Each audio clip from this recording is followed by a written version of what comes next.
Welcome to 2Y Functional Yoga School's Pose Lab. We're diving into child pose from a functional perspective. We'll go over biomechanics, variations, and also a bit of sequencing, because we're going to talk about if this is a pose, a counterpose, or a rebound pose. Let's start with the biomechanics, because everything functionally must start there. When I think of child pose, it is a pose that usually is done with the flexion of the knee and a flexion of the pelvis, flexion of the spine, right? And I say usually done because we can play with how much flexion, but I'm already talking about the segments of movement of the spine, which is also the first step of this pose. And any pose when I want to understand it functionally. From this point of, okay, so it requires flexion of the knee, a flexion of the pelvis, flexion of the spine. There's also plantar flexion in the ankle. All of this targets mostly the thoracolumbar. I say mostly because things can change as well from one person to another. But due to the biomechanical movements, it's going to be a pose that mostly targets the thoracolumbar. So that is the whole back sheath of your torso. Thinking from a functional perspective, I must consider that these don't have to be always the stable points. And I'm going into showing you a little bit of a demo with Brave Bones because this will help when I go into variations. So what if this pose, because all of the stressors that I may be feeling in this pose that are limiting me, like in my knee or in my ankle, that can all be solved, not just with propping up, because props are wonderful, and that is one of the poses, variations we're going to go to, but it can also really be solved by playing with the stable point. I can lay on my back and do a pose, similar segments of movement that don't require so much of a flexion of the knee, and that can actually help me play with how much weight I'm putting into this pose, because it is very different for you to have, you're in child's pose, the weight of your torso folding over onto the legs and the pressure the knee receives. So this is what we call the torso as a lever, right?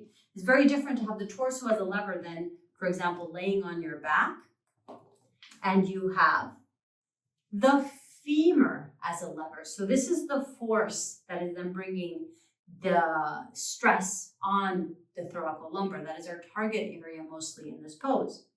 And then notice how much I want to flex with my heel down. It's up to the person. And this pose doesn't, because there's no additional weight here, it's going to just hold wherever it needs to hold. It's also easier to play a little bit more with the abduction, even though that is what we're going to see is like the first variation that you're going to offer in this pose to help people.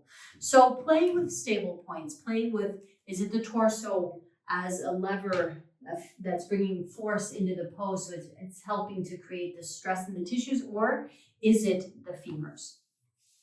Going into variations from there, I'll start with what I call propped child pose. So we're going to look at 4 different ways to do child's pose. The propped child's pose, if I'm sitting on my heels, and the first thing I want to do is I want to reduce the intensity of this flexion in the knee.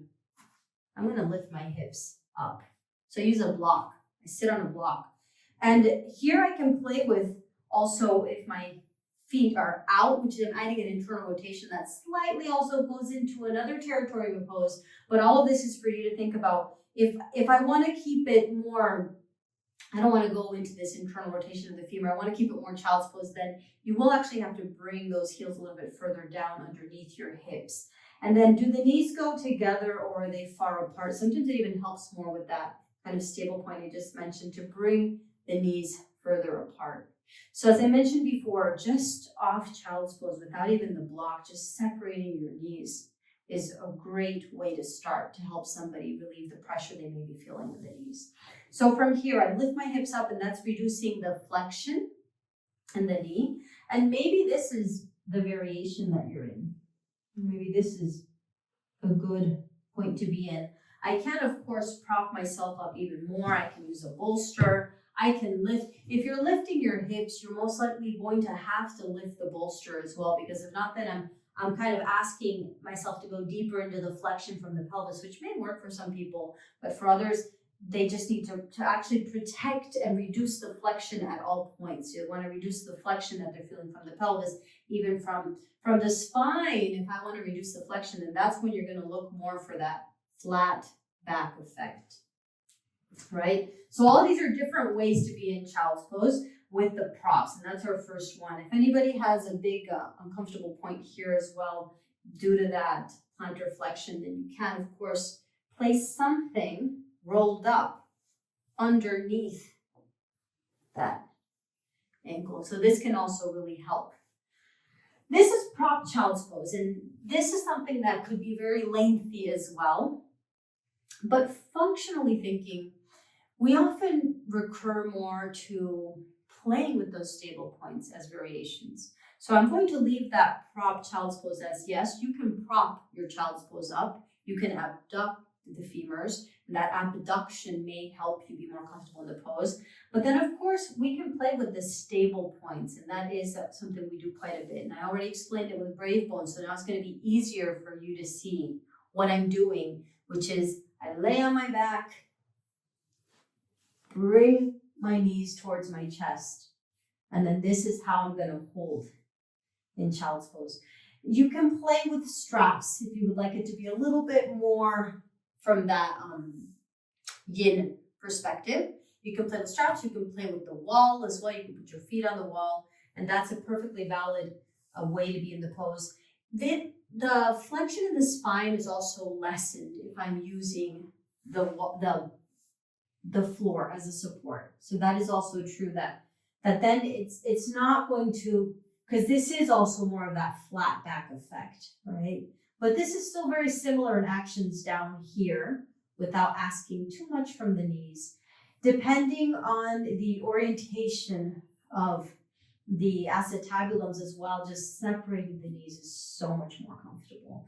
So this, even though this pose in the Hatha Yoga world changes its name and it turns into Apanasana, you can place it as a variation depending on who you have with you, because it still has some similar movements. So from the supported child pose, and then we have the reclined child's pose, and now we're going to go into a seated child's pose, which again, I'm just playing with the stable point. For this one, I would be seated. You could perfectly well also use a wall. You can use the wall to support your back, and then I would walk my knees towards my chest, walk my heels back towards my glutes, and then from here I can hug the knees and fold forward with my head.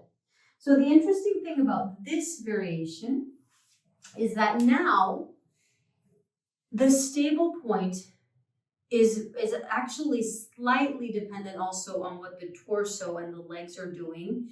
So the head becomes a very active lever of force. So that variation is really good for a flexion of the cervical spine. Still very similar things happening in the lower body, and also really relieves any stress issues that somebody may be feeling in the ankles when they do that seated version of child pose. From this one, we'll go to the very last version, which is just a lateral child's pose. So you'll lay on your side. I'm laughing because it's so simple, it's so easy. I'm just laying on my side and I'm bringing my knees in towards my chest. I can use a pillow. I'm using my arm, but you could use a pillow. You could use anything underneath the head. And this is kind of like a child's lateral pose. So this pose also as well, all of the same actions are happening, right? There's still a flexion from the femur towards the torso. There's still a flexion in the spine. I can actually really also roll myself in further if I do that lateral one. But the force, the levers are not receiving that much from gravity. So this is why, for example, this version and the wall version, the target areas are not felt too much. But with that, I'll also add that what this pose is, it's not just a resting pose, but it also, in a way, is still a pose that you're not going to feel the target area too intensely, right? So the thoracolimber, it's a beautiful one to also gateway and prepare the spine for deeper forward bends. And from here comes the question of, well, then is this a pose? Is it a counterpose only, or can it be a rebound? Especially with this lateral version. That lateral version is very more valid in a way as a rebound pose. So I'll step back a bit and go into, well, what is the rebound in yin yoga? Rebound is what we define as any moment after you've held a pose for about 2, 3, 4, 5 minutes, the amount of time that you held a pose, in which you come out of the pose and you just let your body do whatever it needs to do to feel the effects. And Shavasana is by excellence the rebound pose that most people choose. You can choose to guide the pose or not, depending on where you're going in your sequence. So this is why also intelligent thoughts of a pose of functional can help you also sequence with that same kind of intention behind it. Because you can think about these different variations depending on where you're going, but you don't have to guide the rebound. You can think about these poses as in so many ways. Either is it for sequencing, is it for creativity, is it because somebody's skeletal ability needs this variation, or somebody's nervous system needs this variation. So this is why the world of variations is also really good for you. So I mentioned a little bit about child pose as a rebound pose, and I get a lot of I used it in my book as a rebound pose, and I got a lot of questioning around that from some people. But it can be, including, you have to think about how originally, even in Paul Gurley's first DVD, it was often mentioned after Sphinx to just come out and go into child pose. So it can be, even though it is also a counter pose for certain poses. And then it is a strong pose in and of itself.